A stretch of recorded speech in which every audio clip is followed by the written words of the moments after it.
Welcome and step into the minds of addiction and recovery. Hello, I'm your host, Brett C. It is an honor to bring into light one of the darkest aspects of our society, addiction.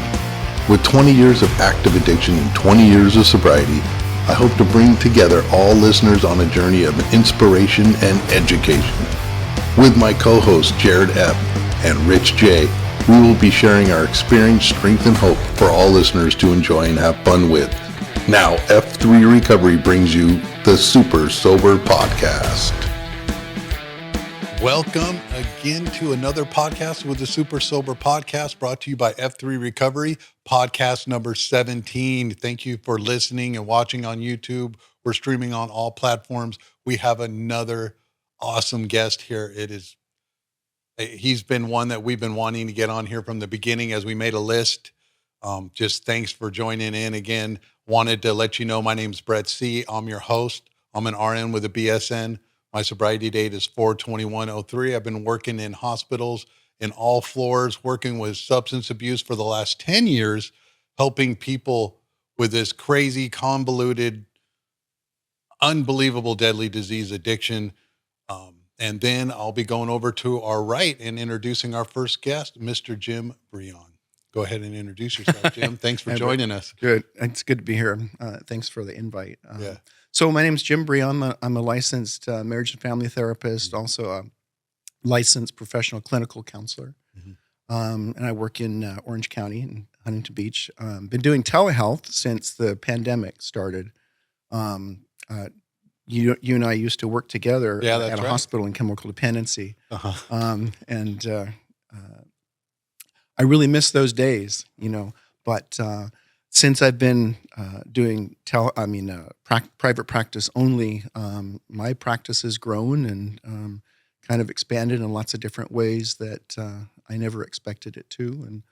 And a lot of the stuff that I work with people on is some of the underlying causes, that drive people to numbing behaviors and addictions. And be glad to talk about some of that stuff. And I don't have a personal addiction story myself, but I do have a story of, I was the codependent at one point, so I was in love with an addict. Right. And I went through all of that stuff, the rescuing and the over-involvement and the enmeshment and all that kind of stuff.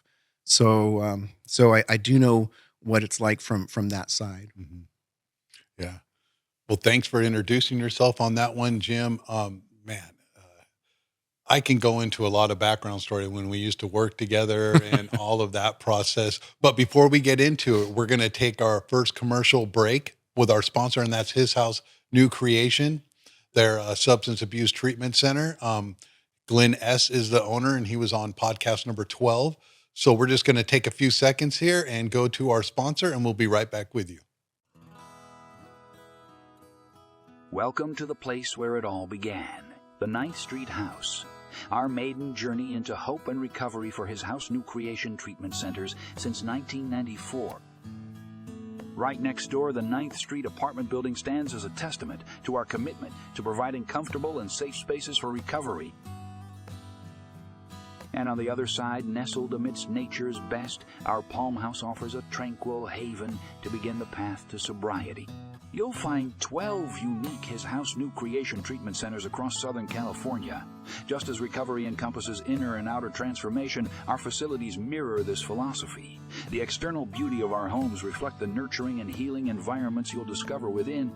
These are just glimpses of the harmonious spaces where we support your journey to recovery. Our state-licensed and highly accredited programs echo this sentiment. We know that successful addiction treatment is more than skin deep. It requires a robust plan that heals the mind, strengthens the body, and nourishes the soul. We select the best facility to cater to your unique needs, providing focused, compassionate care that sets you firmly on the path to sobriety and hope. Welcome to His House New Creation Treatment Centers, where the journey to a healthier you begins. Your recovery begins here with us. All right. Thanks for taking a second to listen to Glenn's place. He's doing some big things out there right now, working on that 71-bed treatment center out there in Claremont, closing on escrow as we talk right now. getting out there and just helping people right now. So many people are helping people. And then now we're back into the story with Jim. Jim's awesome, right? So I worked with Jim for a while, and he was getting his clinical hours right to become a licensed marriage family therapist. And the notes that he would put in there, and awesome stuff. And it was just like, when he goes to get his own practice, I mean, this is a common conversation that we would have. This guy's going to be helping people untangle psychological dramas left and right. So basically, one of the main reasons why we also have Jim on here for our listening population and viewing population is in chemical dependency, since this is a super sober podcast. One of the big pieces for mental health and in treatment, even when you first come landing into detox, for any viewers or listeners that have been into detox or the process of recovery or treatment that's allowed for us here in our society, is they're always going to hit you with get a therapist, right? Whether it's in the residential treatment, if you go from detox, so the kind of circular process is you go to detox, first we get you the drugs out of you, then we hopefully send you to residential treatment, which is a 30-day process in-house. Then you start to transition outwards. We've talked about it on the podcast and stuff before, which is PHP, which is partial hospitalization program, where you're going 5 days a week, but you've transitioned to either your home or a sober living, or where you're going to take the accountability. And then IOP, which is the last part of the titration process of the treatment to get you into the real world of recovery. And along that whole process, especially where we work, are the LMFTs and the counselors, and due to accrediting and everything. And they're always going to be, insurance is always going to be asking, did they get a therapist? Yes. Did they put that together? Have they got themselves a sponsor? Are they going to meetings like AA or NA or Celebrate Recovery or Smart Recovery? Something more than nothing the insurance companies are looking for, because it's kind of a battle in the background. And we know who we're charting a lot of our audience to and everything. So Jim's going to be just demystifying this process. He's going to be talking about PTSD and the reasons why a lot of people end up drinking and using, because the program of AA is very clear about talking about drinking and using is just a symptom of underlying issues. And it seems like this podcast in the last 4 episodes, if you guys haven't checked it out yet, is really taking a deep dive on helping bring this stuff up. So it's a convoluted process, right, Jim? When we hand you a piece of paper and we tell you, find yourself a therapist, or we refer people to it. So I was just talking to another person I work with saying, hey, Jim's going to be on, and they're all rad because he's, already helping our patient population out, our listening population, the people in the community. So enough about all of that. Let's just go a little bit into Jim's story, why he became a therapist. And he's got a website, a YouTube channel with 50,000 followers. And it's no surprise to me. And one of the coolest things I wanted to share, since it's coming, because I can share a lot, right, guys? Of course. But during the pandemic, things were going crazy. We work in a hospital detox. People are all over the place. And what a psychological drama that was for people, and still residually is.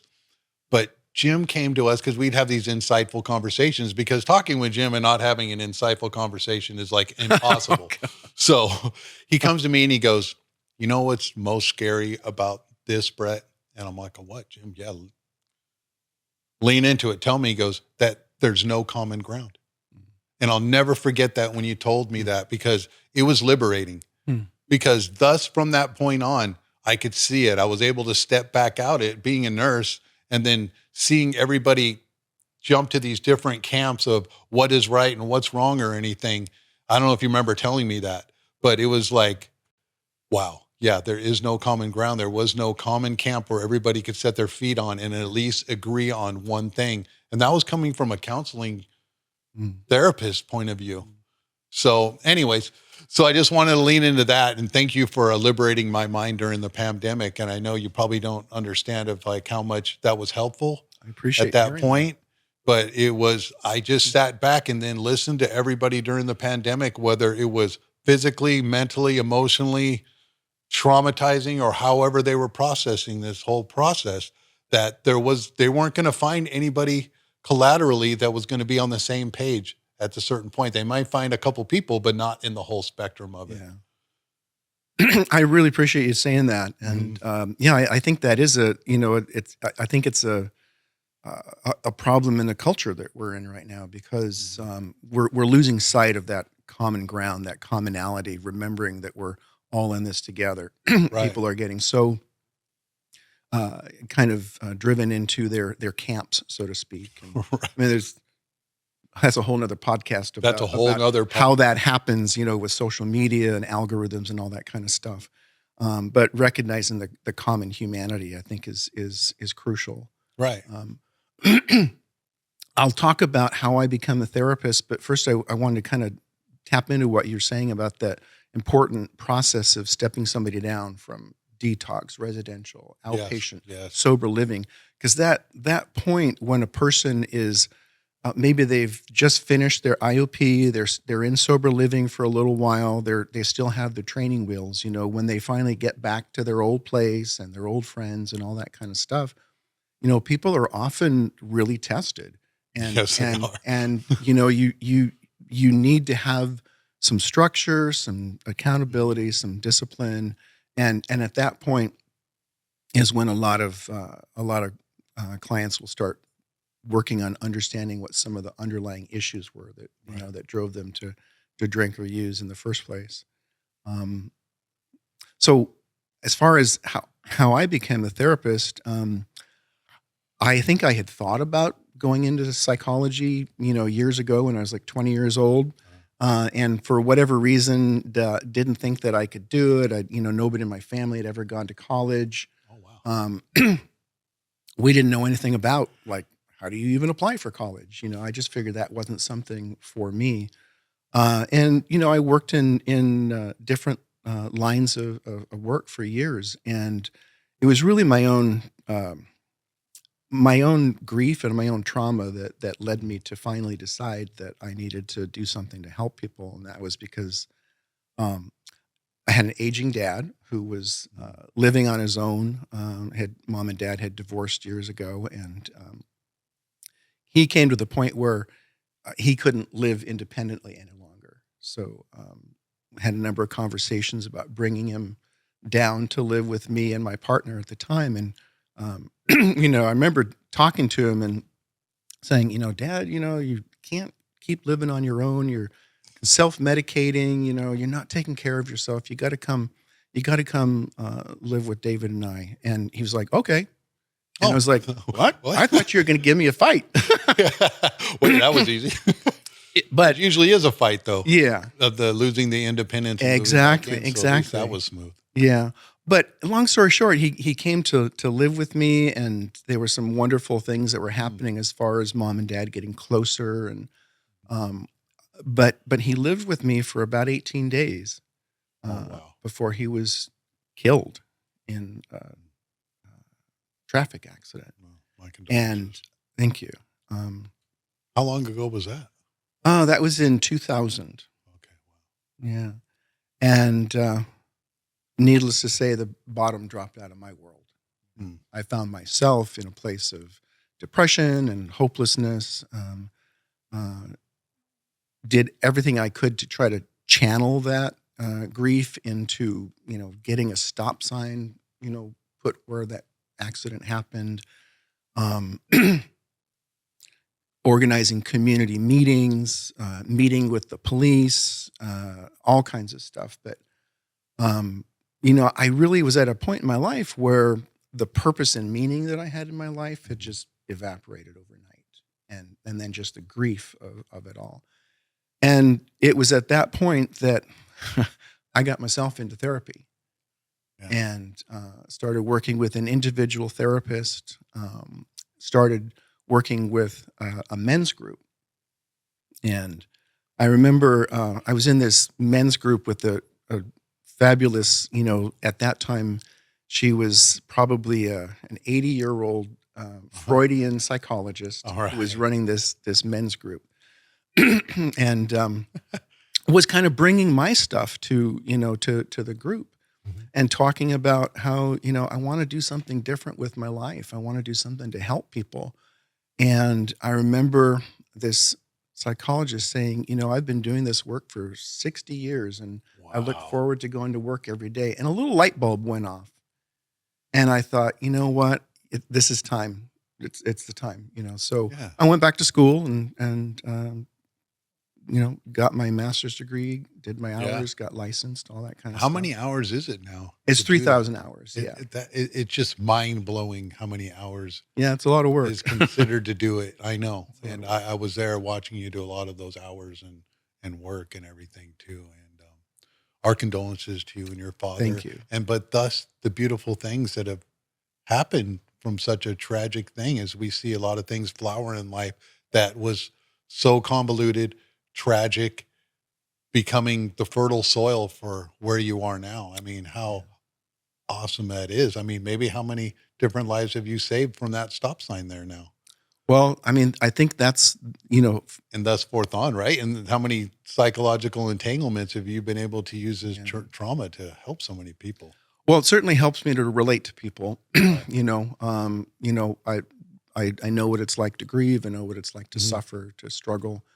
But in some ways, if we're lucky, we go through our own growth process, and then we look back and we realize that tragedy was actually like the gift wrapped in crap. Right. Yes, exactly. Where you realize that, God dang it, it's like that changed my life and for the positive. Right.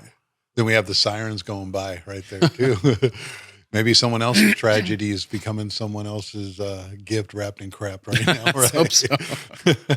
Yeah. So, wow, that's awesome. Alluding into where we're going with everything and talking with Jim about what he wanted to talk about and the vast subject of what's going on these days and how many different kinds of therapy that you're helping with people on a daily basis.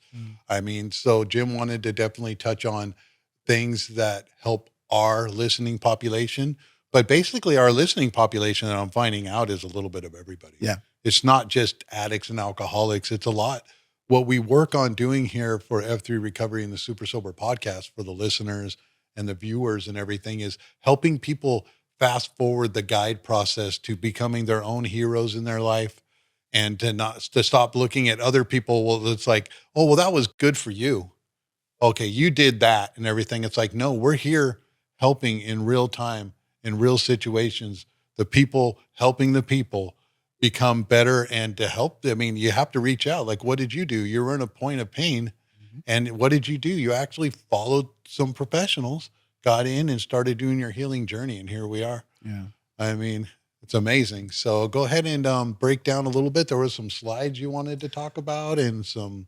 Yeah, and I think that when we look at the underlying causes for people to turn to substances or even process addictions to numb their feelings, a lot of times people are trying to cope with trauma, and trauma it's a huge topic. I know you've talked quite a bit about it on the podcast. People think in terms of trauma in terms of like PTSD, right? And I think everybody understands that a vet coming back from Iraq or Afghanistan or Vietnam, they're traumatized by things that they see, things that they do, and trauma is different for different people. So what might be traumatizing for one person wouldn't be traumatizing for another. Lots of individual reasons, temperament, personality, resources, that sort of thing. Coping skills, environment, right? Cultures. It's vast. and we understand what like shock trauma is all about. Yeah. War, physical assault, car accident. Right. But something that a lot of people don't recognize is what we think of as complex trauma. And we use an acronym C for complex PTSD, complex PTSD.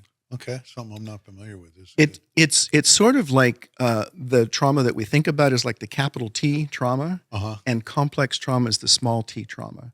So what it is people that have chronic experiences of shaming, verbal abuse, emotional abuse, sometimes sexual abuse, people that have been human trafficking, Right.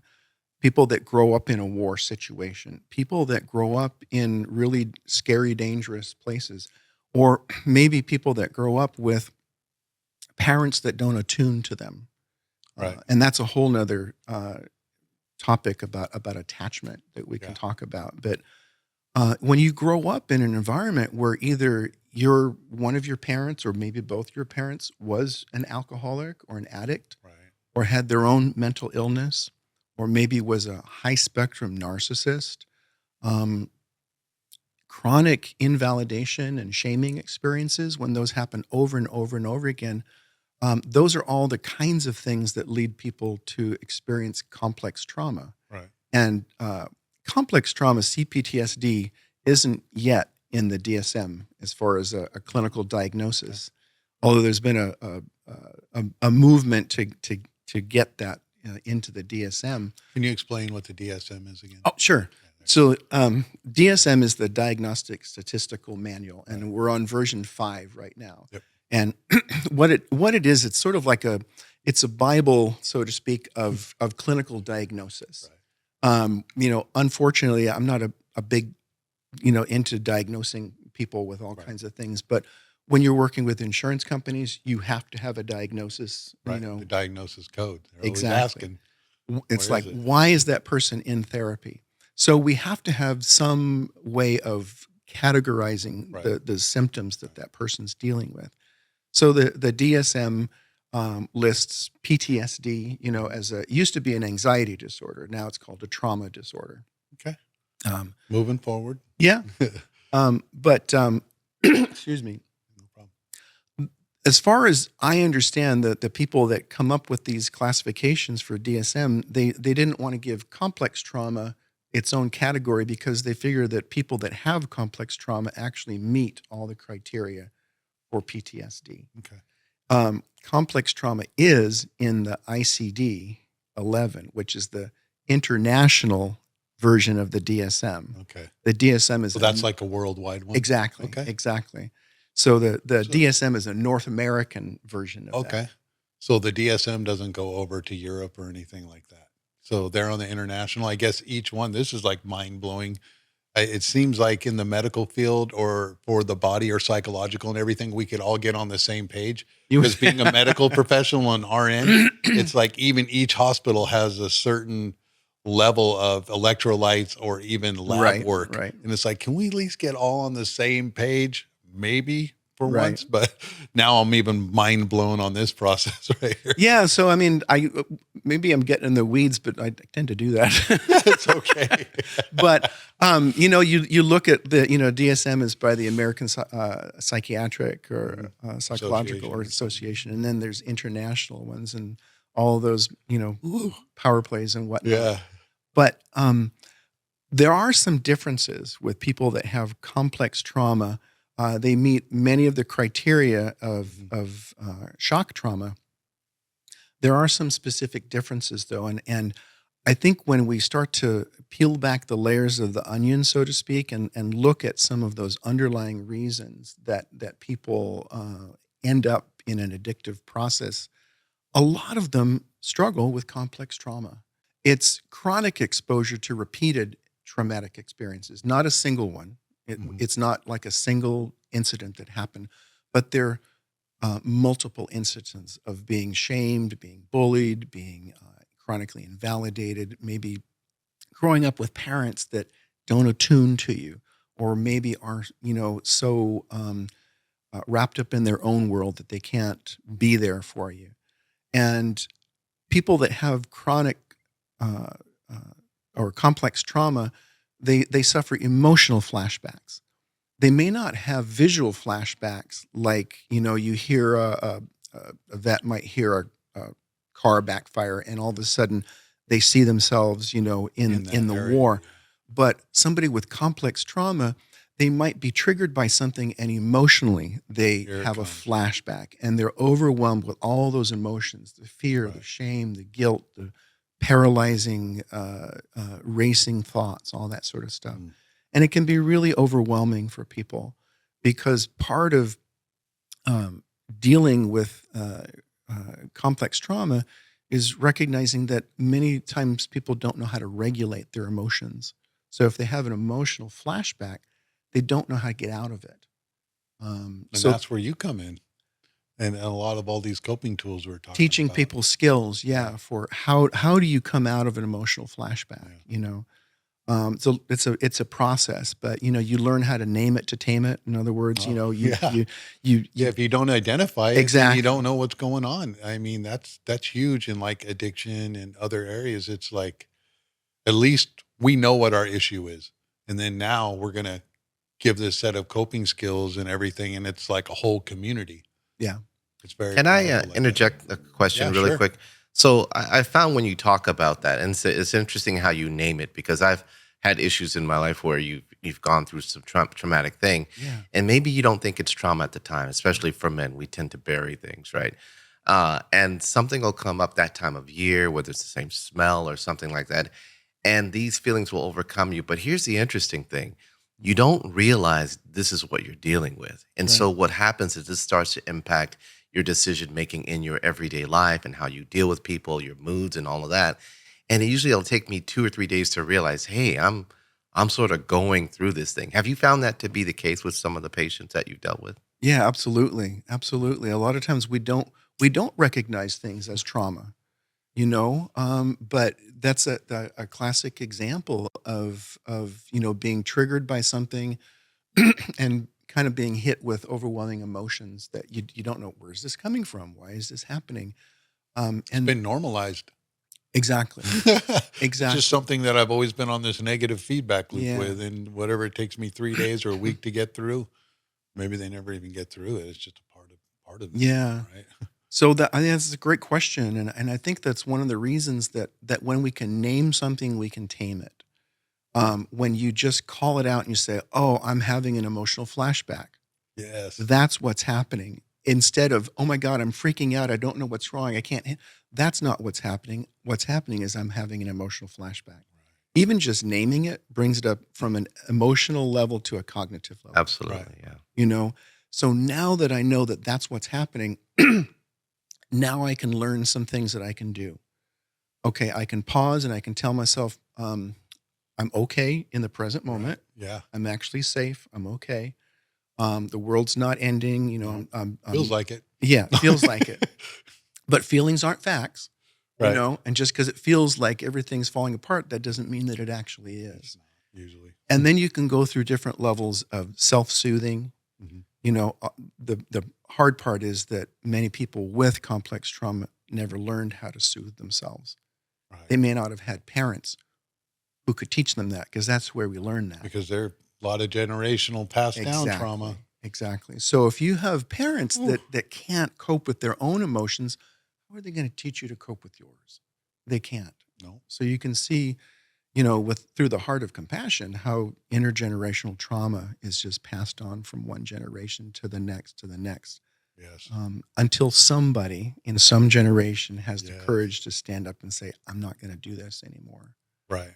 Yep. That's where we're at. That's what it seems like, this whole process of recovery and what's happening right now everywhere is like shouting it from the rooftop. And we've been talking about it for the last 16 podcasts. And then we Yeah. have Jim just rounding it off right here. I love how you have the intervention, because in the medical field, where I'm always saying, we call it the pie, the problem, the intervention, and the evaluation. And it's awesome. So I'm glad that we've talked about it. They call it metacognition, being aware of your own thoughts, actions, and emotions, and being able to not just let them run our lives anymore and to go through it. Because like these little cliches and everything are just beautiful. I mean, we have a whole program in recovery with just awesome cliches, but none of them mean anything if you're not applying it. Right. So if you're not taking that time to just feel it and then let it go through and then be aware of it, or use some kind of intervention in there, applying that coping skill. And then after you do it, then it becomes one of your, what we would call the toolbox. Right. So, yeah. Yeah. So, if we could go back to that initial slide, some of the markers of complex trauma, the next thing is toxic shame. Yeah. And that's something that I think many people in recovery are aware of. I'll just go through the bullet list. Toxic shame. Right. A person has a disrupted sense of themselves. In other words, they don't develop a real strong sense of who I am, what I want, what I need, how can I ask for what I need, how do I get my needs met. Right. Somebody with complex trauma often has a really, really vicious inner critic. I love the inner critic. I wanted you to touch on that. We Yeah. all know the inner critic. And They just don't have a name for it. right. So how did they tame the inner critic if they don't have a name for it? I think that's actually a great way to start taming the inner critic is, and we all have one. Absolutely. They call it the inner roommate. Yeah. There's one therapist who refers to that as the family in the head. It's that chattering committee, that tells you everything you're doing wrong and how you don't measure up. And then on the other side, it could be telling you you're doing everything right too. Right. Right. But addressing that inner critic, one way that I tend to think of it is, first of all, we don't want to kill our inner critic.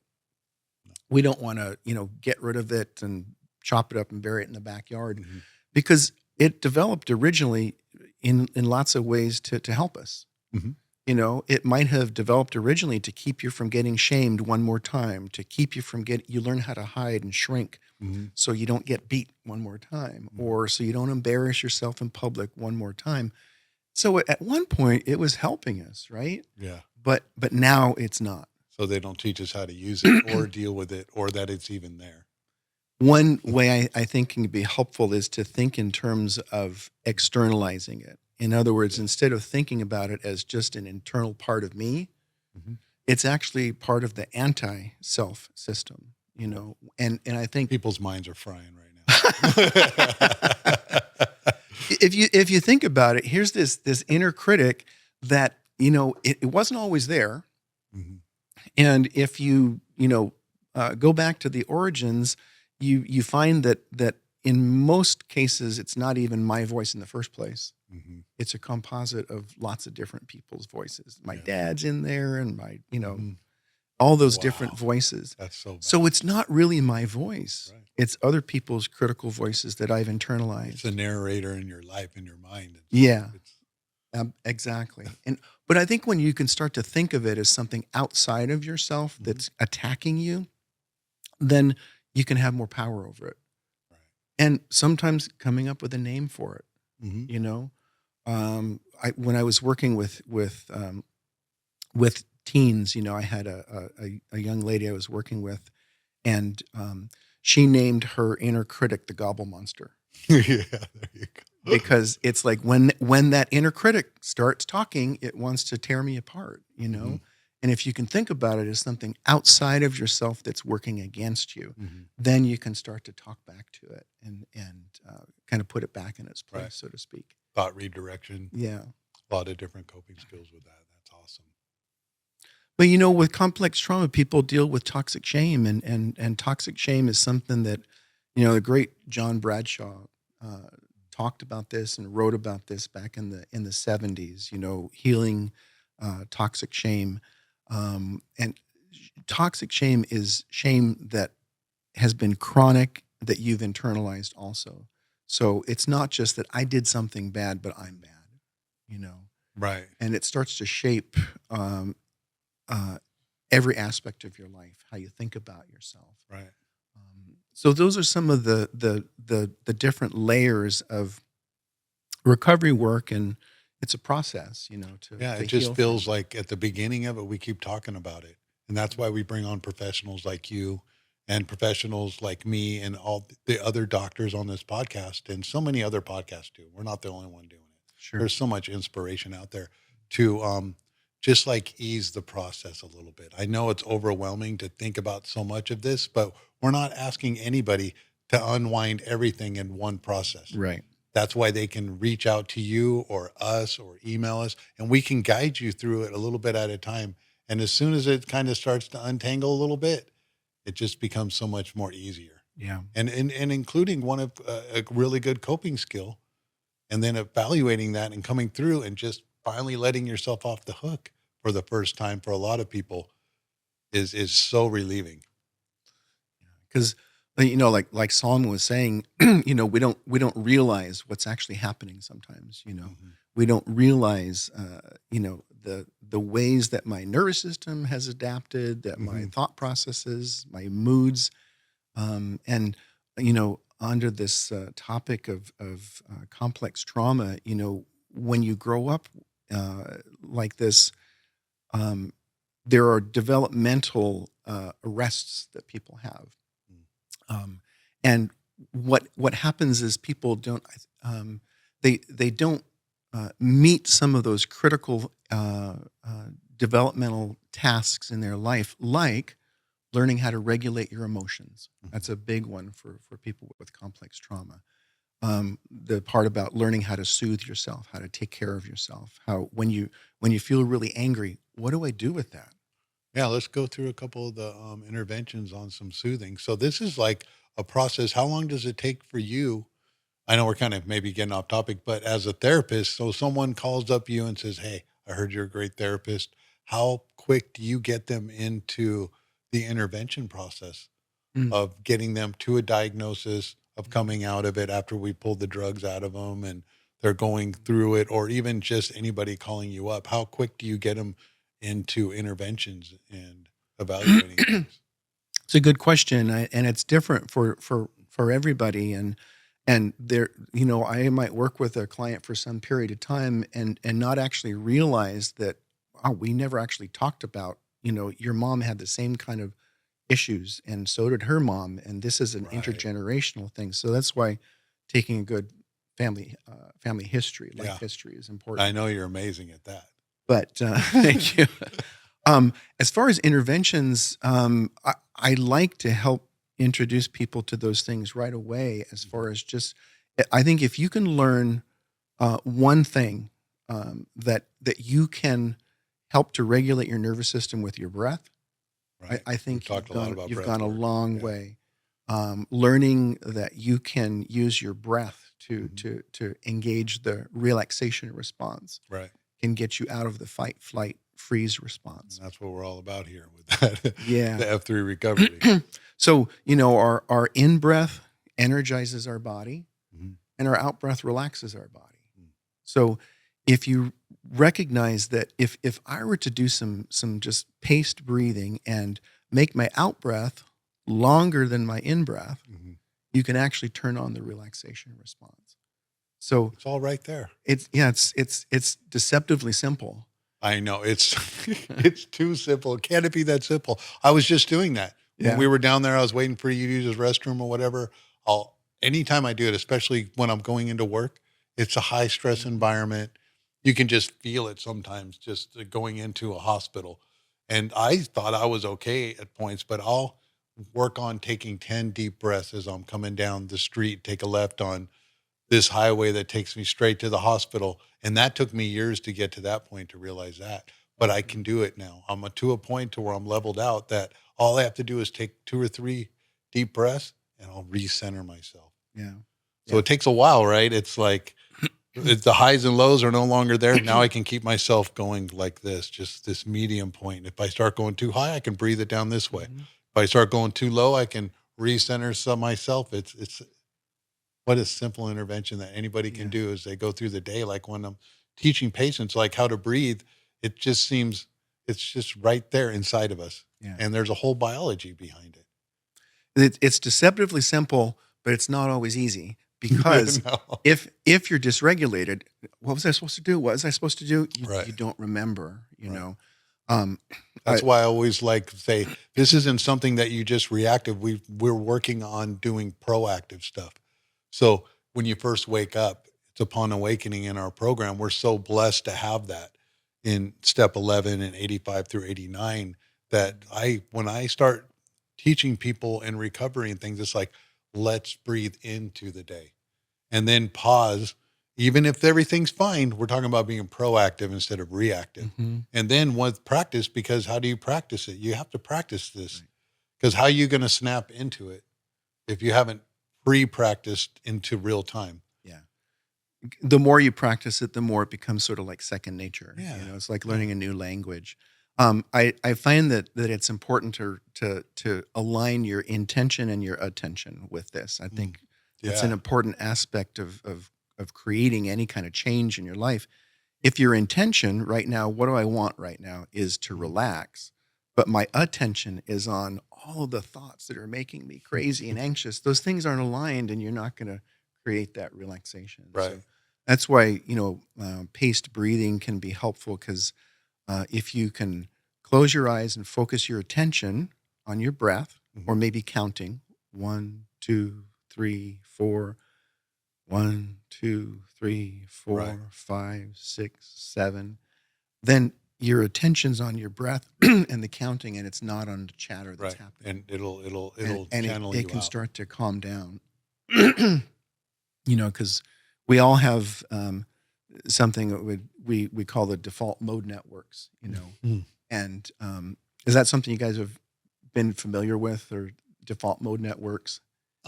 Again, it may be in different words, but go ahead and explain it. They're listening population here. connections in our brain that start this conversation when you're no longer focused on a cognitive task. Right. So let's say you're done with your work, you're not doing a crossword puzzle, you're not in a conversation with somebody, and you finally kind of stop everything, and then your mind starts to chatter. Yeah. And then that's why people try to avoid this process of, it's like, as long as I keep myself busy, I'm fine. Yeah. And it's like, you can't just busy your whole way through life. It's time to learn how to be okay with just being okay, Right. or slow down, or meditate. And they're all, no way. I don't, every time I meditate, things speed up. Well, that's true. But I don't think that things speed up. I think what happens is when you block out some of the noise, you notice how chattery your mind is. But it's always doing that. It's just that now that I'm focused in the present moment, I'm like, oh my God, is this really what my mind is like inside? It's kind of like the old joke that your mind is a dangerous neighborhood. You never want to go there alone. Right. But what happens, and this is one of the reasons that people struggle to fall asleep sometimes, you're not focused on some task, your mind starts to wander, and there's, this default mode network has some very interesting characteristics. It's a stream of consciousness, a running commentary that's focused on what's wrong in my life. It's all the stuff that's wrong that needs to be fixed. And then we kind of time travel. We worry about what's going to happen in the future, and we get all kinds of anxious about that. Right. And then we relive the past and get all kinds of sad about that. And then our mind becomes this pendulum that's just swinging back and forth between worrying and regretting, worrying and reliving. And then there's this huge social cognition component to it, comparing myself to other people. If I were to do that, what would people think about me? And it's like, what do they think about me for doing that? And all of that stream of consciousness, focused on problems, time traveling, worrying, comparing myself to other people, all of that goes into the service of creating a sense of I. Right. That's who I am. And that's how we solidify this sense of who I am. Right. And you internalize all of those deficits. So that's just another aspect that I think we need to be able to focus on to take more control over our minds and in process our emotions. Yeah. So it's like, that reminds me of my second sponsor. He was big on thought redirection, and he was like, oh, the disease centers in our minds for addicts and alcoholics, but we are not our minds. Our minds are just tools for us to use. We are not the tools for our minds to use.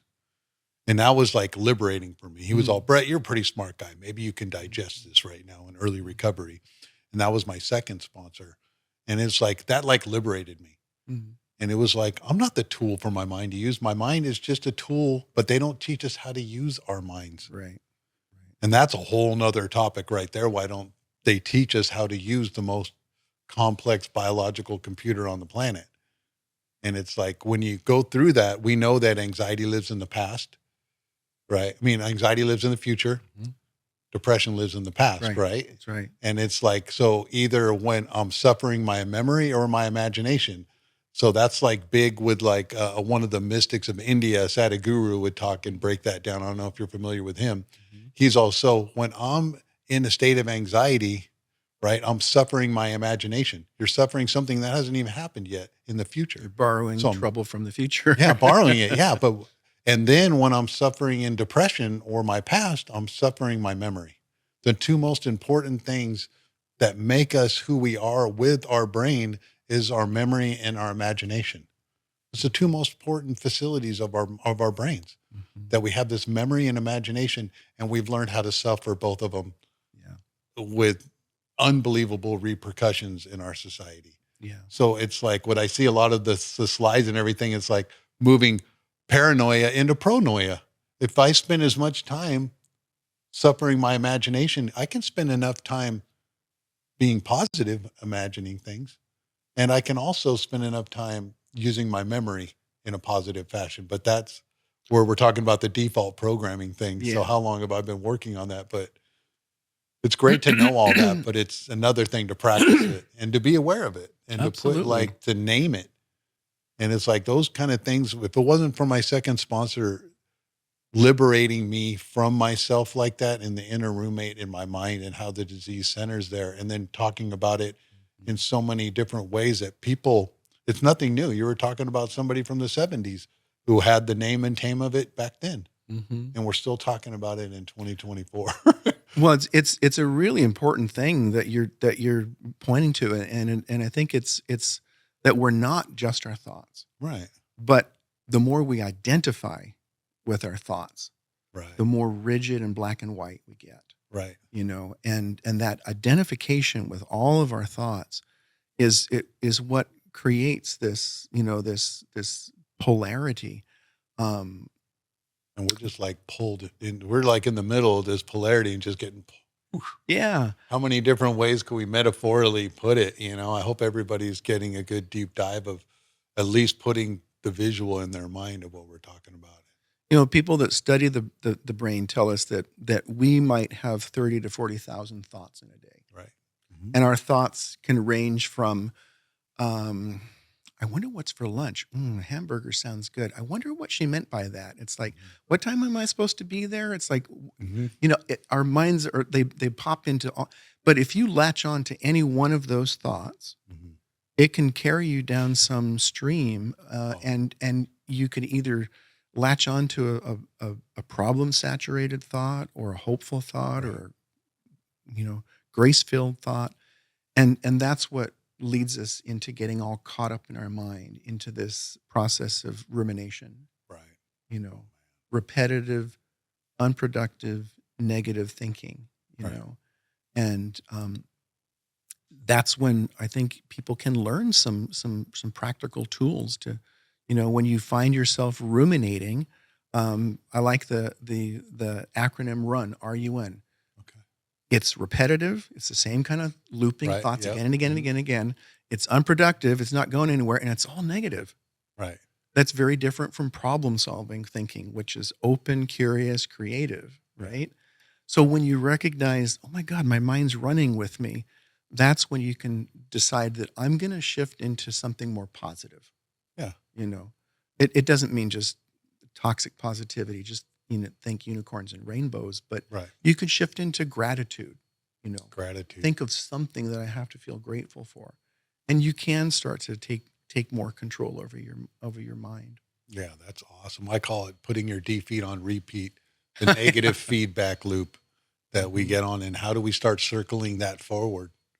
How do we just get off of that loop? And we're talking about it. Yeah. And we're actually giving the listeners and the people and something that you could get Jim as a therapist and to help you get through it. I mean, it's amazing. So we got all these acronyms, and it's just beautiful that we'd be able to share it. And then to come up on where we're at, is there any more of these slides you want to hit really quick on it? Well, I guess maybe just to kind of finish talking about, complex trauma. People struggle to regulate their emotions, regulate your nervous system, developing a sense of yourself. But also we kind of get stuck learning how to develop healthy self-esteem, healthy self-care, self-compassion, and protecting yourself. Yeah. And learning how to express yourself, and ultimately, someone who's really struggling with complex trauma might not even be able to take comfort from relationships. Right. That's one way that we can soothe ourselves. But to maybe move forward into some of the other topics, maybe exploring this whole idea of mindfulness and self-compassion, that I think is a crucial element. Um, uh, I think you've talked about mindfulness on the podcast before, and one element that I think is missing for people is learning how to be compassionate towards yourself. Right. Compassion is when you recognize another person is suffering and you want to help. Right. That's what compassion is. Difference between empathy and compassion. Yeah. Maybe we I can could feel sorry for somebody, and that's like really not helping anything. But compassion is taking action, right? Exactly. And, there's different levels of empathy. There's cognitive, emotional, compassionate empathy. Maybe we could show that slide on self-compassion. There you go. If compassion is recognizing somebody is suffering and you want to make a difference, maybe it could be a non-human being, could be a dog or a little puppy that has a wounded paw and something, and you goes, oh, what can I do to help? That's compassion. Mhm. And a lot of us are actually really good at being compassionate for other people, but not very good at being compassionate towards ourselves. So huge in recovery. We beat up on ourselves. It's so crazy with that on steps 8 and 9 when we're going through, and then you're going to make amends. And then as the sponsors, they go out and do their amends. And then we go, what about you? Yeah. Yeah. And it's like, can you forgive yourself? Yeah. And that one's where it's usually like a brick wall for a lot of people. They just can't let themselves off the hook. Yeah.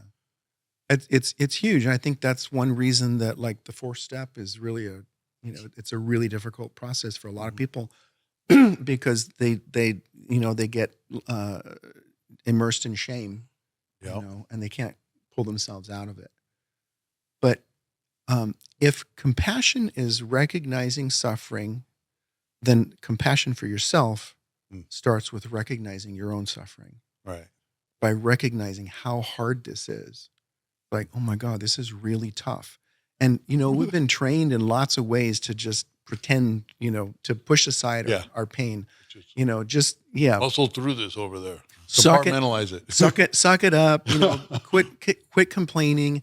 But when you can start to actually recognize how hard this is, and then find some common humanity in your suffering, that's the second step in developing compassion. There are people that actually research and write about the topic of self-compassion. Kristen Neff was the first person I remember writing about it. She's written some great books on self-compassion, and Chris Germer is another author that writes about self-compassion. And there is a 3-step process towards developing compassion for yourself. And it starts with recognizing your own pain, not getting into a pity party, but recognizing that this is really hard, but then looking for the common humanity in your suffering.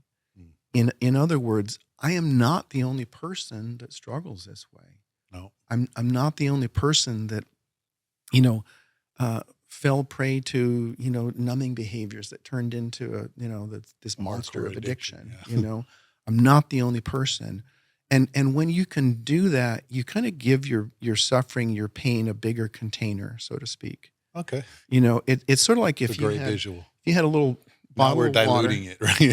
yeah, and you put some black ink in that bottle of water, and pretty soon it would turn black. Right. But if I took this bottle and I drove to the beach and I dumped it out in the water, find the black ink. Right. When you give your pain, your suffering a bigger container, it starts to lose some of its potency. It starts to feel, I know it sounds a little weird, but it feels a little less personal. Yeah. So what I'm suffering right now is not just my pain, but this is human suffering. Yeah. This is, Put across the vastness of the human experience. yeah, And you're just like a needle in the haystack of that. yeah. When you can see that, this is human suffering, This and isn't nothing new. It's just, we got a newer day and age with it. Yeah, we got the 2024 psychological issues that they didn't have back then, but the basis formation of it right. remains the same throughout humanity, I believe. Yeah, but we identify with our pain, Mhm. like we identify with our thoughts, Right, and it makes it all very personal. right. But when you can diffuse that obsession, with personalizing my own pain, um, and then the next step is offering some kindness, some grace to yourself, like you would to a good friend. Right. And I like to ask people, like, right now, what would your best friend tell you right now? Yeah. Your best friend probably wouldn't Or tell your you. biggest encourager, right? Yeah, they wouldn't tell you, God, you really screwed up. How stupid. What the heck were you thinking? Yeah. But you'll talk to yourself that way. When are you going to ever just stop? Yeah. Can I So, ask a question on that, by the way? Yeah. Let me switch over my camera here. So you guys mentioned that sort of the difference between empathy and compassion, which previous to this, I thought it was sort of the same thing. Compassion is more about taking action. So if we are offering sort of self-compassion, um, is there an action that we take with ourselves that actually, creates that, that fills out that step? Or is it just a matter of saying to yourself, you know what, give yourself some grace? Is there an action we can take that really defines it? yeah, I think you can do for yourself some of the things you would for a friend. You would talk to a friend with encouragement. You would probably tell your friend, "Hey, that was just a mistake, yeah, you screwed up, but look at all the things you do right." And it's like, why don't we go somewhere and do something fun? So practicing self-care, Right. making sure that you get good enough sleep, that you're eating relatively So, healthy, that so you're getting helpful. some exercise, treating yourself with kindness, Yes. um, now, for a lot of us, we're not used to that, you know. Um, but I think that those are some things that you can do to start practicing, more treating yourself more kindly. It doesn't mean like giving yourself a pass, not holding yourself accountable. Right. Um, Okay. That's a great question. Well, we wanted to get to the human side of the therapist also, because I mean, we definitely want to bring, as we're doing this podcast, to do an educational aspect of keeping the therapist's mind intact too, as they take on the psychological dramas of the 21st century and all that, mhm, and and how it doesn't overwhelm you as dealing with somebody is dealing with this, 40 hours a week or however how many hours a mhm, week it is. I see it in counseling.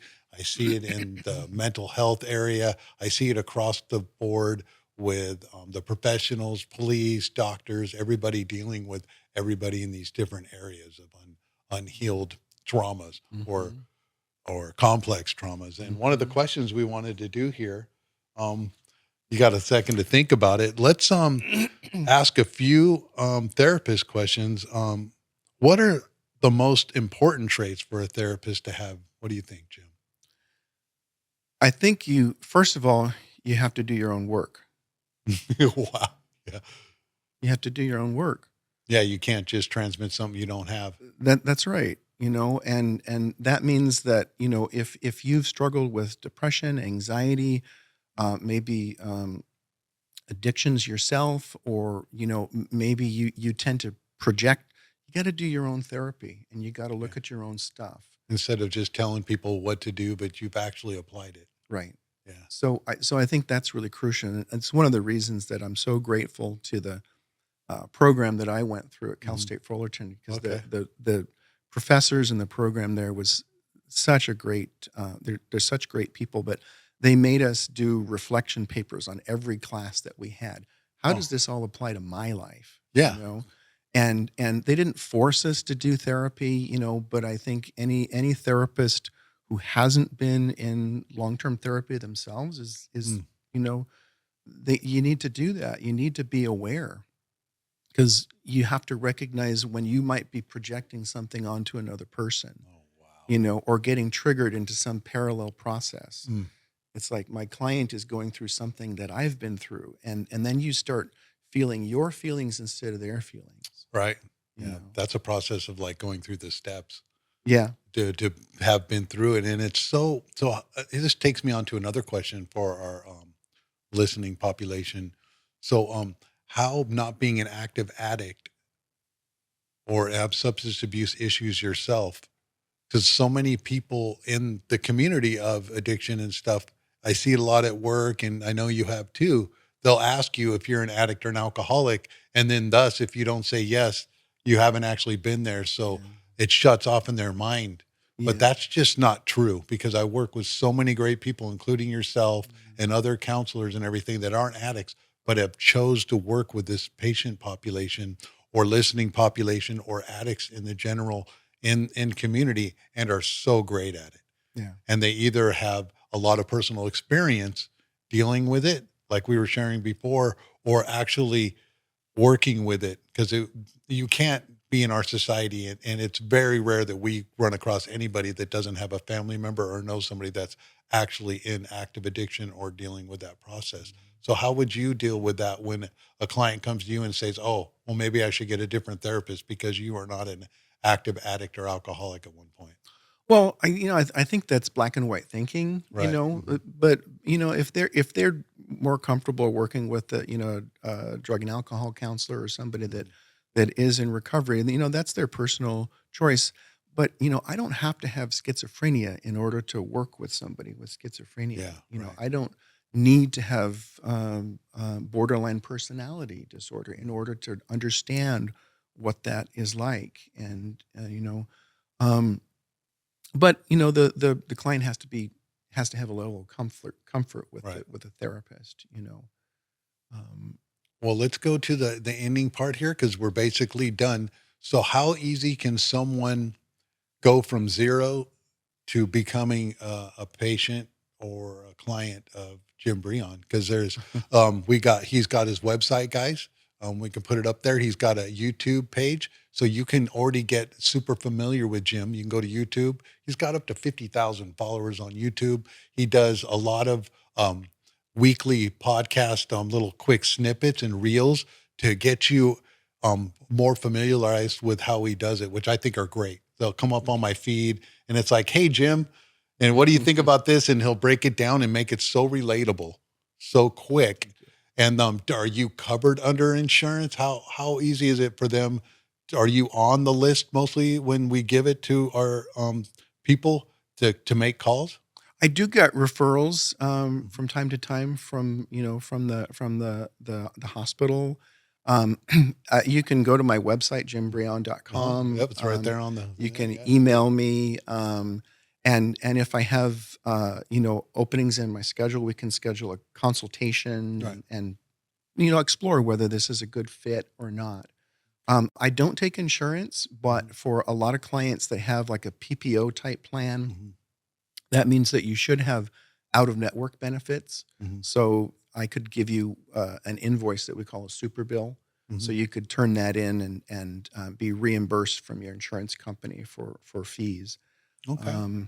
Yeah. Well, that's great. Mhm. I think it's so overwhelming. That's why I wanted to have you on there. It seems to be a process of being overwhelming. So if someone were to contact you, you help facilitate and ease that process, right? Of being overwhelming and you refer to other counselors and therapists and everything Absolutely. too. Yeah. And sometimes I'll talk with somebody that really wants to see somebody in person. And Mhm. I'm not doing in person right now. So I'll refer them to somebody else. Or if it's something that's outside of my scope, I don't work with eating disorders because that's a real specialty and Right, that's right. not one of my specialties. So I would refer those clients to somebody who is specialized in that area. And definitely the LGBTQ community, Yeah. Yeah. and especially into that. So, Before we end up, I have one sort of question I'd Yeah. love to go over. Doctor, I noticed on your website, let me pull this up real quick. Not on your website, on your YouTube page, rather. You have, all of these videos here, but at the yeah. same point, you have a whole section just on narcissism. Ooh. And so that's come up quite a bit in, Mhm. when you deal with social media, Hmm. when you're talking to people there. Let me see here. There we go.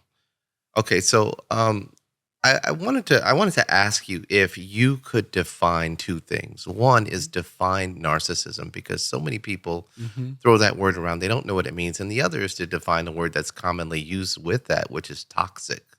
Those are the two big words you see. So, Hmm. from your doctor's perspective, could you please just sort of define that for people? What does toxic really mean? And what is narcissism, and how it really relates to people? Sure, be glad to. First of all, I'm not a doctor. Okay. I have a Sorry. master's degree, so I'm not a doctor. The glasses make you look doctorish. We'll just leave it at that. But it's a really great question, and it's one of the reasons that I do informational videos on the topic of narcissism. When I first talked about covert narcissism, I had all kinds of people, like, tell me more about what this is. It is absolutely, it's a word that's thrown around Mhm. by a lot of people that don't really understand it. Absolutely. And there's sort of a vernacular that's developed connected to narcissism. It's a huge topic. Um, people use words like gaslighting.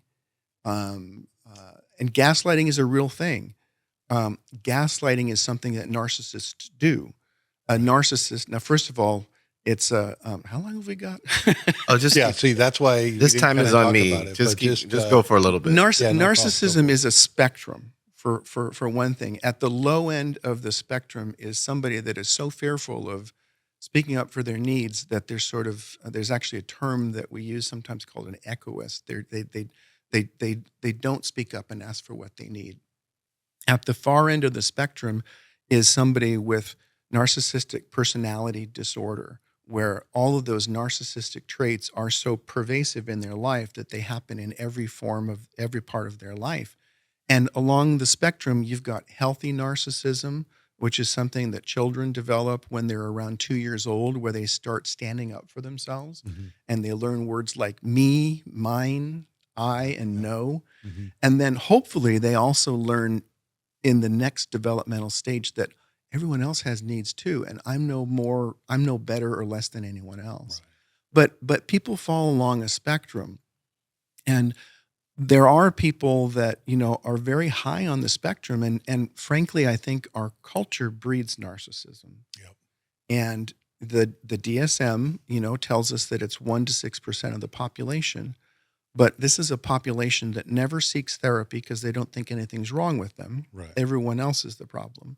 So I'm not sure, how they come up with those numbers. Personally, I think with the celebrity culture and the grandiosity that's fostered in our culture, I think the level of high spectrum narcissism is much higher than anybody thinks. But narcissism is people that have excessive traits of grandiosity, meaning that they feel better than other people. Grandiosity is the opposite of shame. Shame is when there are two versions of contempt. Mm. When you're grandiose, you're contemptuous of another person. You're in the one-up position. Right. When you're in shame, you're contemptuous of yourself. Right. And a narcissist, You're always one lower than the other person. right. And a narcissist is somebody that when they do feel shame, often a narcissist will shift immediately into grandiosity. Right. They'll become one up. And they're emotionally manipulative. They manipulate people to get their needs met. They will do things like gaslight a person, meaning they will try to convince the other person that your thoughts, your feelings don't make sense. You didn't see what you saw. You didn't hear what you heard. And I'm the only one that has the truth. Right. That's a classic narcissistic manipulation. They seek validation all the time. There's I think 9 different criteria in the DSM to identify what narcissism is. And when you start to see it on the pathological or the high spectrum level, that's when it becomes a problem. Okay. Awesome. And toxic, really quick. Well, toxic, I think, is when things happen in a relationship that are abusive, manipulative, either psychologically, verbally, physically, sexually abusive, and you realize that person isn't taking responsibility for their behaviors. They're not willing to change. That's Right. when I think recognizing that this person is toxic for me. This relationship is toxic. It's not healthy. And I can't be the person I need to be and stay in the relationship. But again, it's another word that's, that's misused. A lot of subjectiveness in it. Right, Right. And right. with both of the terminologies, it can be super subjective. Sure. Yeah. Thank you very much for Absolutely. that. I think a lot of people get benefit from just those definitions. We can always have him come back on and break it down, because on the YouTube area, he'll break down the whole, as you see on the screen here, he break down a whole lot of things with narcissism. And I know Jim does his footwork in background and knows what he's talking about in this area. He wouldn't be talking about something he didn't know about. Yeah, if you guys are interested, Most I'd be glad definitely. to. Yeah. talk more So about definitely, like in a future podcast or whatever it is, I would like to also do the educational part of how you keep yourself sane, working on untangling everybody else's sanity. And it's like what I was kind of talking about a little earlier. It's difficult for us to not take on Absolutely. all of what's going on, especially because it's just vast. Yeah. And that's a whole nother level of keeping ourselves Absolutely. in that state, in Yeah. replenishment. So we're done with episode 17 here. I wanted to give the shout outs to Notorious JID, the first mascot of recovery, jails, institutions, and death, hanging out there. We're on all platforms, on YouTube for the video, Spotify, everywhere on there. You can go to f3recovery.org. We're going to be putting Jim's link and information in there. I need to do the other couple last guests too. We're going to be upgrading. We're always working on the background of making things easier for resources to help guide anybody that needs help. We have the people there. We're in the community. We're doing it every day. We are doing it from one person to another. We're a community amongst communities that's out there. All you have to do is just Google search stuff, and there's just this vast amount of information. If you have any comments or questions, you can go on to f3recovery.org. On website, go to resources. You can email us. You can email us at info@supersoberpodcast.org, info@f3recovery.org.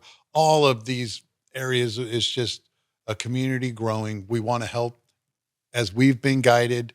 We want to help be able to guide everybody, because mental health is health. Mental health is health. So if you have any questions, comments, or concerns, please reach out. If you know anybody in Hollywood looking to develop a script, you can go on F3 Recovery and check out The Detox, The Story of Addiction, the most deadly disease that man's ever known, a streaming series for recovery that's never been done before. You should check it out. It's there. We all need something personal for the addicts and alcoholics, and to educate the whole public at large, because people still have no idea what we're doing here. Yeah. It's crazy. They call the treatment centers and they're still like, what do I do? I still hear it, and it's just mind blowing, and that it's everywhere. So just want to say thank you again, Jim, for coming on. Absolutely. My pleasure. And thank you for the good work that you're doing, because you're educating a lot of people. That series you did on breaking down the steps, I think was really helpful for a lot of people. Thank you. And, you're helping to demystify a lot of this stuff for people. So thanks. Yeah, for the that's work you do. definitely what we wanted to do, was because the lack of information and education out there on recovery to be relatable is something that we saw that was lacking. So that's why we did the first 10 episodes as basis foundational things to break down, not only for just to inspire the addict or alcoholic or to make the steps more relatable, but for family members too, to listen in. Mm-hmm. And so they can give a little bit of room for their loved ones too, right? Good stuff. All right. So thank you for tuning in. We really appreciate everybody, and keep on keeping on. Thank you for listening to the Super Sober Podcast. Go to our website at f3recovery.org. That's F3Recovery, all one word, .org. We're turning fight, flight, and freeze into free form and flowing through practicing the 12 steps and staying accountable to change. Don't forget to keep on keeping on.